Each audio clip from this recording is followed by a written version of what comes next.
የኔ ካሴትና ወረቀቶች የተቃጠሉት ሻሸመኔ ቅዱስ ሚካኤል ቤተክርስቲያን ነው አለ። እግዚአብሔር ለካሴትና ለወረቀት ብሎ ቂም ይዞ ለልጁ ማለት ነው ለሱ ለባሪያው ቂም ይዞ አሁን በኢትዮጵያ ላይ የሚደረገውን መተራረድና መገዳደል ለበጋሻው ሲል ነው እግዚአብሔር አውሬ ሆኖ ህዝብ ሲበላ ያዋለው ሀገር ሲበላ ያዋለው ስድስት አውሬው ከዚህ በላይ ምን ቢመጣ ምን ያረጋናል? ምን ይበላል ከዚህ በኋላ ቢመጣ? እያየነው እንደ ጫት እንደዚህ ሀገር እየቀነጠፉ እየበሉ ነው ያሉት። በታድሶ እንቅስቃሴ ውስጥ ያሉ ሰዎች ለቤተ ክርስቲያን ያላቸው ጥላቻ ሰባዊነታቸውን እንኳን ከነሱ ተገፎ እስኪሄድ ድረስ ማለት ሰባዊ ስሜት እንዳይሰማቸው እስኪሆኑ ድረስ ጠልቆ ገብቷል ለቤተ ክርስቲያን ጥላቻቸው ማለት። ስትታረድ ብቻ እየወጣ የምታላዝን መርዝ የበላው ሸ የምትመስል ክርስቲያን ራስን አውጣ። እኔ ገብረ ኢየሱስ አንደበቴ ልሳኔን ከፍቼ ስለ እናቱ ስለ ቅድስት ድንግል ማርያም አማላጅነትና ስለ ልጁ ፈራጅነት እመሰክራለሁ። የኛ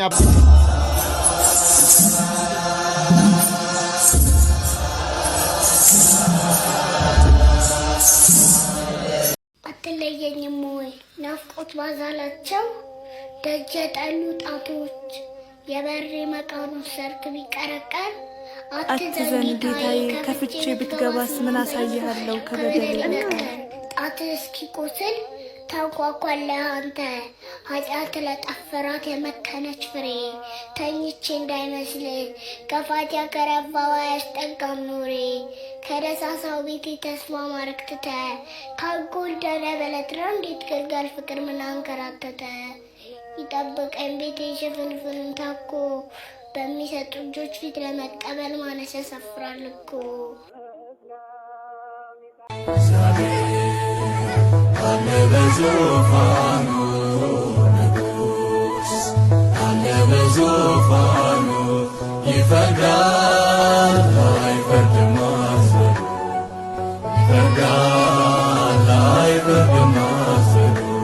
ዘመኑ የጠንቋዮች መንግስት ስለሆነ የባለ ውቃቢ የባለ አውሊያ ልጆች የነገሱበት ጊዜ ስለሆነ አዎ በጋሻውም እናቱ ጫት እየበላች እኔ አጠገቤ ቆማን ያየዋት እሱ ታስሮ መጥቶ ጥቁር ያሉ እናት መቼም እናት ናቸው።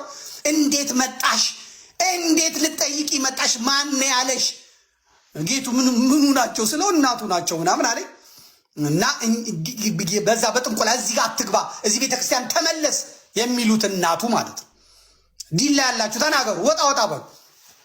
ይሄ የጠንቋይ ልጅ ዛሬ በቤተ ክርስቲያኒቷ ውስጥ ጉሮሮ ላይ ቆሜ ተደብድቤ ታስሬ ተገርፌ ሻሸመኔ ላይ ያንኑላ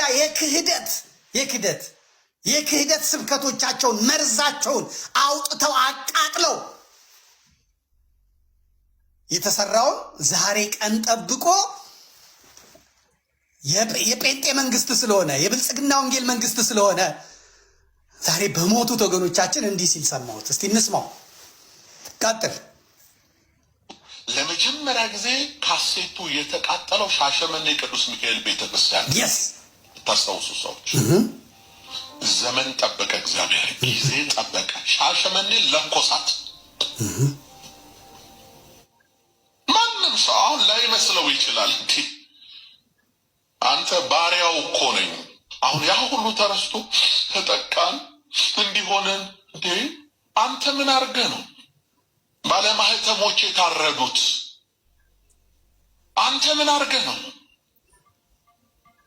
ቄሱ የታረደው? አንተ ምን አድርገህ ነው ቤተ መቅደሱ የተለኮሰው በሳት? አንተ ምን አድርገህ ነው? ወይ አንተ ወይ አባቶች ድሮ ምን አድርገው ነው?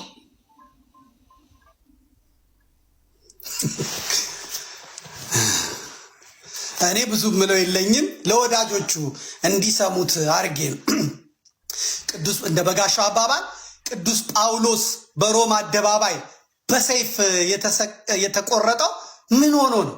ምን አርጎ ነው? ቅዱስ ጴጥሮስ በሮማ አደባባይ በዝቅዝቅ የተሰቀለው ቅዱስ ጴጥሮስ ምን አርጎ ነው? አባቱ ምን አርጎ ነው?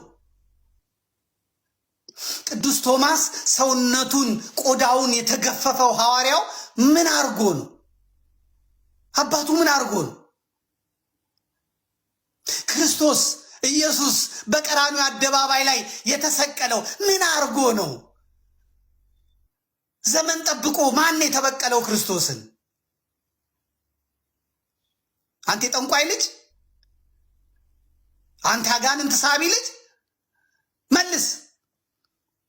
ሐዋርያቱ የተወገሩት፣ ሐዋርያቱ የተደበደቡት ምን አርገው ነው? በኔሮን ቄሳር ያውላ ክርስቲያን የታረደው የተቀጠቀጠው ለአንበሳ የተሰጡት ክርስቲያኖች ምን አርገው ነው? በዲዮቅልጥያኖስ ጊዜ እነዚያ ሁሉ ክርስቲያኖች የታረዱት ለአውሬ ለአንበሳ የተሰጡት ከላይ አንገታቸውን ከስር ባታቸውን የተቆረጡት ምን አርገው ነው? ምን አርገው ነው? በጋሻው ዘመን ሰጠ፣ አንተም ቅሉ ድንጋይ ሰባሪ ሆንክ። ድንጋይ ሰባሪ ሆንክ። አሁን እነዛ ሕፃናት ምን አርገው ነው? በየዘመኑ እየተነሱ ክርስትናን የሚያጠፉት ሰዎች ክርስቲያኖቹ የሚጠፉት ምን ስላረጉ ነው? ኃጢአት በደላቸው፣ አባቶቻቸው ግፍ ስለሰሩ። ምን ታረግ? ምን ታረግ? ዘመኑ ያንተ ነው። ጊዜው ያንተ ነው። ጊዜው ያንተ ነው። በአሩሲ የታረዱ ያሉት ክርስቲያኖች አባቶቻቸው እንትን ስላሉ ነው። ያንተ ካሴት ስለተቃጠለ ነው። ሻሸመኔን አላሁ አክበር እያሉ ያወደሙት ስላደረጉ ነው። እንግዲህ ድምፃቸውን ስሙ። እነዚህ የበጋሻው ካሴት በመቃጠሉ ምክንያት አባቶቻቸው ኃጢአት በመስራታቸው ምክንያት በኦሮሞ የዋሃቢ እስላም የሚታረዱት ክርስቲያኖች፣ ኦርቶዶክሳውያን፣ አማሮች፣ ኦሮሞዎች ያለ ወላጅ የሚቀሩት እንደ በጋሻው አባባል ይሄን ነው። እኔ 666 በቃችሁ ከሆነ ተሳስታችኋል። እኔ 666 የሚባለውን አውሬ እያየሁት ነው። ሕፃን ሲበላ አየዋለሁ። አውሬ ሆኖ ህዝብ ሲበላ አየዋለሁ። ሀገር ሲበላ አየዋለሁ። አውሬው ከዚህ በላይ ምን ቢመጣ ምን ያደርገናል? ምን ይበላል ከዚህ በኋላ ቢመጣ? እያየነው እንደ ጫት እንደዚህ ሀገር እየቀነጠፉ እየበሉ ነው ያሉት። ሌላ አውሬ ጅራታም እሳት የሚተፋ ዳይኖሰር እየፈለጋችሁ ከሆነ ተሸውዳችኋል። እየሰራ ነው ያለው። ከዚህ በላይ ምን ያደርጋል ቢመጣ? ከዚህ በላይ ምን ያደርጋል? ከዚህ በላይ ምንድን ነው የሚያደርገን? ንገሩኝ። 90 ደቂቃ አልቋል። አትጠራጠሩ፣ ምንም አትጠራጠሩ። ይኸው ሀገር መንግስት ከመንግስት ጋር፣ ህዝብ ከህዝብ ጋር እየተበላላ ነው። በቂ የሆነ ምልክቶችን መጽሐፍ መጨረሻ ላይ የሚሆኑትን ክፉ ነገሮች በሙሉ መጽሐፉ የሚነግረን በሱ መነጽር ስታዩት ሁሉም ነገር ተጠናቆ እያየነው ነው። ግፉን እያየነው ነው። ስግብግቦቹን እያየነው ነው። በቁም ሰዎች የሚበሉትን እያየነን ነው። ደም የሚጠጡትን እያየን ነው። ትነቃላችሁ፣ ንቁ። በባከነ ሰዓት ላይ ያለ ጴር የሚደረግበት ሰዓት ቀርብ ያልቃል። በፊቱ እንቆማል። መልስ እንቀበላለን። ተዋህዶ የተባልክ ማህበረሰብ የተጀመረው ነገር ቀላል አይደለም። ትንሹ ነው። 70-80 ሚሊዮኑን ማህበረሰብ ደብቀውና ጠልሽተው በየብሮድካስቱና በየሚዲያው አንቋሸው ለዓለም ለምዕራባውያን ጌቶቻቸው ሲያስደስቱ በቁጥር ብዙ ነን እያልክ ስትታረድ ብቻ እየወጣ የምታላዝን መርዝ የበላው ሻ የምትመስል ክርስቲያን ራስን አውጣ። እኔ ገብረ ኢየሱስ አንደበቴ ልሳኔን ከፍቼ ስለ እናቱ ስለ ቅድስት ድንግል ማርያም አማላጅነትና ስለ ልጁ ፈራጅነት እመሰክራለሁ። የኛ አባቶች ያረጉትን ልንገርህ። ትላንት አባቶች ምን አድርገው ነው ላልክ፣ እንደ ላሊበላ 78 ወደታች ቆፍረው ኪነ ህንፃን እንዳጸኑት መጽሐፈ ሄኖክን ከጠላት ከእንዳንተ አይነት ዲያብሎስ በራእይ ስላዩት ከአባት ፈርዖንና ሉሲፈር ጋር ሆነህ ኦርቶዶክስ ልትፈታተናትና ምን ያህል ጥልቀት እንደምትሄድ ያወቁ አባቶች መጽሐፈ ሄኖክን ብራና ፍቀው ድንጋይ አድቀው ድንጋይ እንደ ሉክ እንደ ደፍተር መልክ አስይዘው ሰፍተው ከድንጋይ ጋር ድንጋይን መጽሐፍ ቀብረዋል። ከብረት ጋር ብረት መጽሐፍ ቀብረዋል። ከእንጨት ላይ እንጨት ደብቀዋል። የክርስቶስን ግማደ መስቀል አፈር ድንጋይን የሚያበሰብሰውን መስቀሉ እንዳይበላ በጥበብ በኪነ ጥበብ ከእንዳንተ አይነት አውሬ ከአንተ አይነት አባቶች ከሉሲፈርና ከሳጥናኤል ታቦተ ጽዮን እንደብቀዋል። የኛ አባቶች ያረጉ ይሄን። የእናንተ አባቶች ምን ስላደርጉ? ያንተን አያት እንዲሁም ልንገርህ የወዲት ጉዲትን ጥበቧን ተጠቅማ ያን ኃይል ይዛ ልታረክስና ልታዋርድ የመጠችውን ቤተ መቅደስንና በክርስቶስ ደም የጸነችውን እነ ሐዋርያው ቅዱስ ጳውሎስ እነ ቅዱስ ጴጥሮስ ያጸኗትን ኦርቶዶክስ አረክሳለሁና አፈልሳለሁ ብላ ስትመጣ ተንኮታኩታ ተዋርዳ ነው የተመለሰች። እና እነግርሃለሁ በግ ጋሻው አንተ ዮናታን አክሊሉ፣ እዩ ጩፋ፣ ትዝተው ሳሙኤል ከእናት ወደ ወጣችሁ እንደ ክብሪት እናታችሁን ብትረግጡ እናንተ አንድ ጉራሽ ምስር አሳሾች፣ የእናት ጡት ነካሾች ምንም አታመጡም።